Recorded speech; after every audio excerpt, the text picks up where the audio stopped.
राष्ट्रपति द्रौपदी मुर्मू ने नरेंद्र मोदी को एनडीए की नई सरकार बनाने का दिया न्यौता। 9 जून की शाम होगा शपथ ग्रहण समारोह। राष्ट्रपति मुर्मू ने नरेंद्र मोदी को प्रधानमंत्री पद के लिए नियुक्त किया। अपने हाथों से खिलाया दही।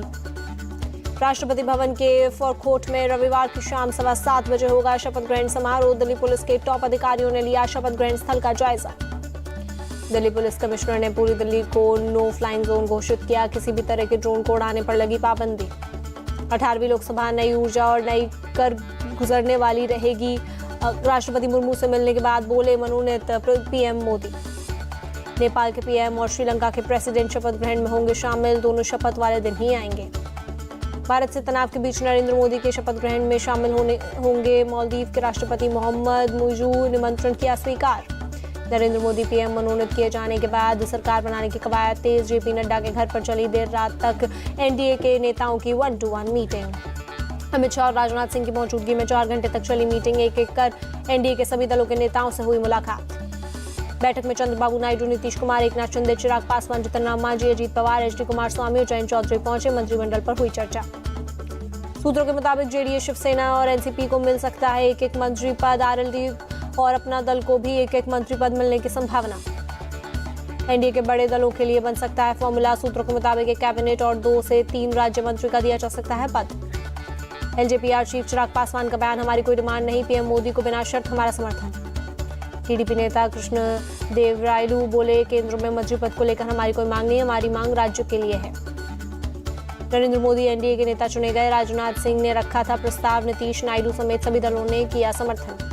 नरेंद्र मोदी का विपक्ष पर तंज, कहा मुझे लगा इस बार ईवीएम की अर्थी निकालेंगे, लेकिन 4 जून को ईवीएम ने इन्हें चुप करा दिया। ना हम हारे थे ना हम हारे हैं, हम विजय को पहचाना जानते हैं, एनडीए की बैठक में बोले मोदी। नरेंद्र मोदी ने एनडीए को सबसे सफल गठबंधन बताया। कहा यह अलायंस राष्ट्र प्रथम के लिए प्रतिबद्ध। नरेंद्र मोदी ने कहा एनडीए सरकार विकास और गुड गवर्नेंस का नया अध्याय लिखेगी, विकसित भारत का सपना साकार करेगी। अमित शाह ने कहा नरेंद्र मोदी के नेतृत्व में देश 10 साल आगे बढ़ा। अगले 5 साल देश के पीएम रहेंगे मोदी। बीजेपी अध्यक्ष जेपी नड्डा ने कहा देश रच रहा इतिहास, तीसरी बार पूर्ण बहुमत से एनडीए सरकार बन रही। जेडीयू चीफ नीतीश कुमार ने कहा अब इधर उधर नहीं होने वाला, मिलकर चलेंगे, सब साथ रहेंगे।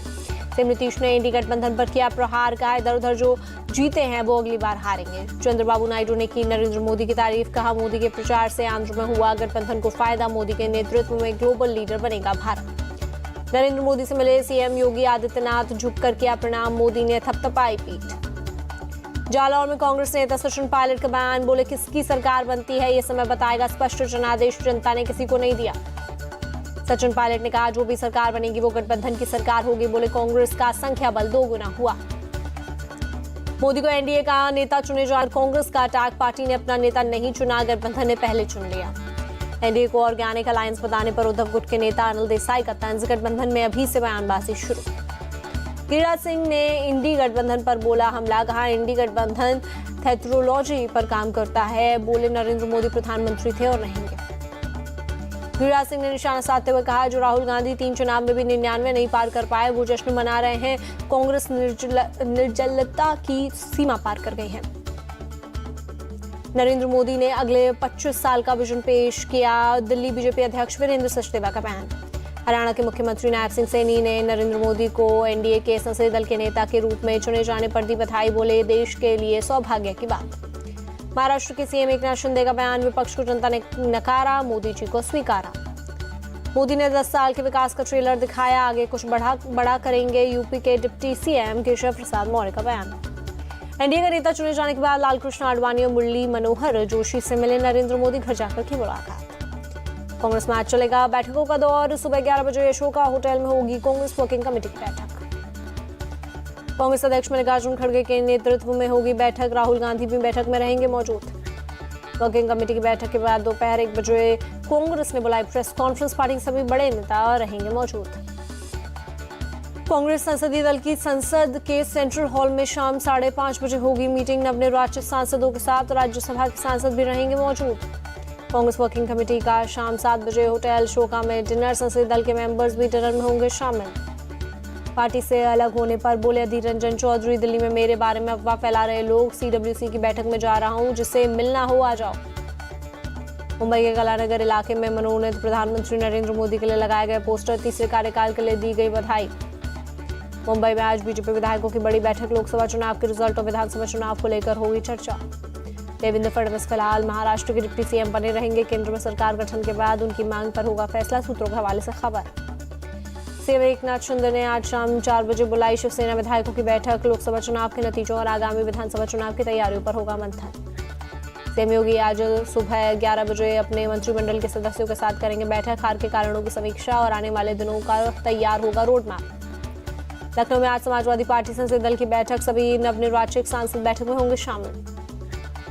बैठक से पहले अखिलेश यादव की पोस्ट, कहा यूपी की जनता ने नया दायित्व दिया, इसे हम बखूबी निभाएंगे। रामपुर से नवनिर्वाचित सपा सांसद मुहिबुल्लाह नदवी बोले, चुनाव में डेमोक्रेसी और इंसानियत जीती। घोसी से समाजवादी पार्टी के नवनिर्वाचित सांसद राजीव राय ने कहा, मैंने राष्ट्रीय अध्यक्ष अखिलेश यादव को मुझे मौका देने के लिए धन्यवाद किया। राजीव राय का बयान, बोले जब मैं सांसद नहीं था तब भी जनता के मुद्दों को उठाता था, उनके साथ हमेशा खड़ा रहूंगा। कांग्रेस नेता जयराम रमेश का अटैक, कहा मोदी तिहाई प्रधानमंत्री नरेंद्र नायडू और नीतीश। जयराम रमेश ने कहा, हम प्रधानमंत्री बनने के लिए नहीं, संविधान बचाने के लिए लड़ रहे थे। ईवीएम को लेकर बीजेपी ने विपक्ष को घेरा, कहा इस बार नतीजे थोड़े बेहतर आए तो उनकी दुविधा दूर हो गई। ईवीएम के सवाल पर बोली मथुरा से सांसद हेमा मालिनी, ईवीएम ने सही काम किया है। मोदी के ईवीएम वाले बयान पर डीके शिव कुमार का पलटवार, आपको जरूर जवाब देंगे। मोदी के ईवीएम वाले बयान पर बोले अरविंद सावंत, विपक्ष सतर्क था इसलिए आप कुछ नहीं कर पाए। शिवसेना यूबीटी के सांसद अरविंद सावंत का मोदी पर तंज, कहा कल तक मैं करते थे, एनडीए का नाम नहीं लेते थे। बीजेपी चाहे जो कहे लेकिन ये मोदी की नैतिक हार है। कांग्रेस नेता मुकुल वासनिक का बयान, मनमानी नहीं हो पाएगी क्योंकि विपक्ष मजबूत है। जेएमएम नेता मनोज पांडे का बयान, एग्जिट पोल को बंद कर देना चाहिए, इस बार विपक्ष मजबूत होगा। नेशनल कॉन्फ्रेंस नेता फारूक अब्दुल्ला का बयान। यूपी के नगीना से नवनिर्वाचित सांसद चंद्रशेखर आजाद बोले, अम्बेडकर और काशीराम के सपने को पूरा करूंगा। बीजेपी सांसद के लक्ष्मण का बयान, नई सरकार क्षेत्रीय आकांक्षाओं को पूरा करेगा। नीट परीक्षा के रिजल्ट पर छात्राओं की नेशनल टेस्टिंग एजेंसी के खिलाफ नाराजगी, आज एचआरडी मंत्रालय के बाहर करेंगे प्रदर्शन। नीट रिजल्ट में धांधली पर बोले कांग्रेस चीफ मल्लिकार्जुन खड़गे, पेपर लीक, धांधली और भ्रष्टाचार नीट समेत कई परीक्षाओं का अभिन्न अंग बन गया है। नीट परीक्षा रिजल्ट में धांधली पर बोले महाराष्ट्र के शिक्षा मंत्री हसन मुशर्रफ, बड़े पैमाने पर हेराफेरी हुई, परीक्षा रद्द होनी चाहिए। दिल्ली के सरकारी स्कूलों में 1414 स्टूडेंट्स में नीट क्वालिफाई किया, मंत्री आतिशी ने जताई खुशी। सीएम केजरीवाल की जमानत पर 14 जून को राउज एवेन्यू कोर्ट में होगी सुनवाई, शुक्रवार को टली सुनवाई। राउज एवेन्यू कोर्ट ने बीआरएस नेता के कविता को न्यायिक हिरासत 21 जून तक बढ़ाई। दिल्ली शराब घोटाले से जुड़ा सीबीआई का मामला, प्लान फॉर जॉब केस में सीबीआई ने राउज एवेन्यू कोर्ट में फाइल की चार्जशीट। लालू समेत 78 लोगों को बनाया गया आरोपी। कंगना रनौत को थप्पड़ मारने वाली आरोपी कांस्टेबल कुलविंदर कौर पर केस दर्ज, धारा 323 और 341 लगाए गए। सपा विधायक इरफान सोलंकी समेत 5 लोगों को हुई 7 साल की सजा, महिला की झोपड़ी जलाने का है मामला। महाराष्ट्र नॉर्थ कर्नाटक को लेकर मौसम विभाग का पूर्वानुमान, अगले 5 दिन हो सकती है भारी बारिश। बेंगलुरु में तेज बारिश से जनजीवन बेहाल, कई इलाकों में सड़क यातायात हुआ प्रभावित। बारिश की वजह से सड़कों पर जलभराव के बने हालात, पैदल चलना हुआ मुश्किल। केरल के वायनाड, कन्नूर समेत 4 जिलों के लिए ऑरेंज अलर्ट, आज हो सकती है भारी बारिश। नोएडा के सेक्टर 113 में कार में अचानक लगी आग, देखते ही देखते पूरी कार को अपनी चपेट में ले लिया। हादसे में किसी के घायल होने की खबर नहीं, एफएनजी रोड पर कार में लगी आग। जानकारी मिलते मौके पर पहुंची दमकल की टीम, कड़ी मशक्कत के बाद आग पर पाया गया काबू। ओडिशा के मयूरभंज में एक गांव में आया 27 जंगली हाथियों को झुंड, पूरे इलाके में मची दहशत। जंगल से भटककर गांव की तरफ आए थे हाथी, ग्रामीणों ने हाथियों को खदेड़ा। गाजा पर इजराइल का लगातार दूसरे दिन बड़ा हवाई हमला, दीर अल-बाला और जावेदा कस्बे में कम से कम 18 लोगों की मौत। यूक्रेन के लुहांस्क में रूस ने की जोरदार शेलिंग, कम से कम 3 लोगों की मौत। सूडान के गिजीरा प्रांत में एक गांव पर सैनिक बलों ने किया हमला, 35 बच्चों सहित 100 लोगों की हत्या की, करीब 20 लोग हुए घायल। पनामा में एक बंदूकधारी हमलावर ने छात्रों पर की फायरिंग, एक छात्र की मौत, एक छात्र घायल। चीन के राष्ट्रपति शी जिनपिंग ने की पाकिस्तान के पीएम शहबाज शरीफ से मुलाकात, दोनों देशों के बीच रक्षा सहयोग मजबूत करने पर की चर्चा। अमेरिका के डेनवर में एक मकान के सामने एक विमान हुआ क्रैश, 4 लोग हुए घायल। इंटरनेशनल स्पेस स्टेशन पहुंचते खुशी में झूम उठी भारतीय मूल की अंतरिक्ष यात्री सुनीता विलियम्स, तीसरी बार अंतरिक्ष में गई हैं 58 साल की सुनीता।